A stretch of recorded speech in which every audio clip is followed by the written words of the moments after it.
lietuvių kalbos elementus. Gerai, pliaukštelės per petį Armantui Vitkauskui.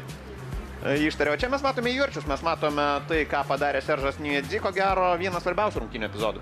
Taip, tai iš tikrųjų buvo vėlgi tam tikras lūžis šiose rungtynėse. Štai po šio įvarčio labai minimaliai šansų turėjo Ekrano ekipa pakovoti bent jau dėl taškų šios rungtynėse, nes Žalgiris dominavo. Po to antrajame kėlinyje, štai po tokių dviejų įvarčių ir susikrovė saugią persvarą, tiesiog ramiai užbaigė šias rungtynės. Epizodų buvo tikrai pakankamai daug ir nemažai, ir po tų greitų išpuolių, ką matėme antrajame kėlinyje, rezultatas galėjo būti tikrai dar didesnis. Kamilis Bilinskis dažnai grasino, na tai yra įprasta, dažnai grasino vartams šiandien.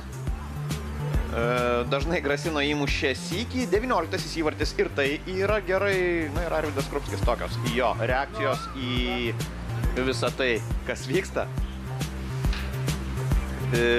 Marekas Zubas įsitempęs. Čia viena geriausių Žalgirio progų antrajame kėlinyje, kai Niedzi galėjo įmušti savo trečiąjį įvartį, to padaryti nepavyko, o Rytis Leliūga irgi siuntė kamuolį virš vartų. Antrajame kėlinyje vienpusis eismas. Antrajame kėlinyje mes nematėme nieko pavojingesnio prie Žalgirio vartų. Atakavo tik Vilniaus komanda ir štai čia